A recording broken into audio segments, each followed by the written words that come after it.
A tsakiyar dare ne wata rana, ina a cikin mutuwari, sai 'yan sanda suka zo da wata gawa don in ajiye musu ita har gobe da safe. Na tambaye su sunar gawan da dalilin mutuwarta don in rubuta kamar yadda aka saba. Sai suka ce da ni ba su san sunanta ko dalilin mutuwarta ba, amma dai sun san cewa mace ce kuma suna so in ajiye musu ita har gobe da safe. Don haka sai na rubuta abin da suka faɗa mani. Bayan wani lokaci sai na ɗauko waya don ikira mai ɗakina don yin wata magana da ita. Abin mamaki sai na ji ƙarar waya a cikin gidan ƙanƙara inda na ajiye wannan sabuwar gawa. Nan take gumi ya karyo mani ta ko'ina a fuskata da goshina. Na fara saƙe-saƙe a raina. Yaushe iyalina ta gamu da ajalinta, kuma a dalilin me ya aka yi ba a kira ni aka sanar da ni ba. Yanzu shi kenan iyakar rayuwata tare da ita kenan? Ya rayuwar 'ya'yanmu za ta kasance? Wace ce zan aura a bayanta? Na kiɗime, na rasa abin da yake yi mini daɗi.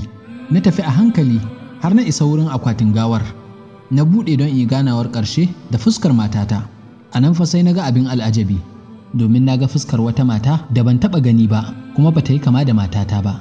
Na yi wata irin ajiyar zuciya. To me yake faruwa ne?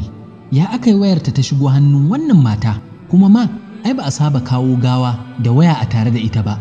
Na ƙagara safiya ta yi, kai na ma kasa haƙurin barin a wayi gari, sai na garzaya gida. Da na shiga gidana, na tarar da iyalina tana bacci abinta, babu alamun kowace irin damuwa a jikinta. Na zauna ina ta kallonta irin kallon mai al'ajabi har ta farka. Da ta ganni, ta yi mani sannu da zuwa, sai ta tambaye ni cikin ta'ajjubi ganin irin kallo da nike yi mata. Sai na kwashe labari duka na faɗa mata. Sai ta ce da ni, lallai Allah gwani ne kuma baya barin azzalumi.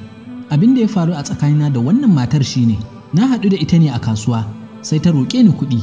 Na sa hannu a jakata, na ɗebo abin da Allah ya sauwaƙe na bata. Har ta tafi sai kuma ta dawo, ta roƙe ni don Allah in ara mata wayata ta kira mijinta. Kafin in waiga ta yi ko sama ko ƙasa. Wannan abin ya ɓata min rai matuƙa, kuma na yi mata Allah ya isa.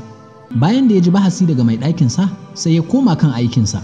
Kashe gari da 'yan sanda suka zo ɗaukar gawar, sai ya bi kadin maganar har ya gano cewa wannan mata Allah ya isa ta kama ta ne a lokacin da ta je wurin wasu maza su 4 ta neme su taimako kamar yadda ta saba. Bata sani ba ashe mashayan giya ne, kuma zukatansu na cike da rashin imani. Suka yi mata dabarar shigar da ita wani gida, suka yi mata fyaɗe, sannan suka kashe ta. Bayan haka suka cire mata sarƙoƙi da duk abin da yake tare da ita. Wayar kuma har ɗaya daga cikinsu ya ɗauke ta, sai aka kira. Ringin wayar kuwa muryar wani malami ce yana cewa, ku ji tsoron Allah kuma ku tuba daga laifuffukanku. Wannan shine wanda hankalinsa ya dawo masa, kuma ya sulale ya bar wayar tare da ita, ya je ya kai karar kansu ga 'yan sanda. To, kun ji yadda labarin wannan mata ya kasance da yadda Allah ya isa ta fada a kanta.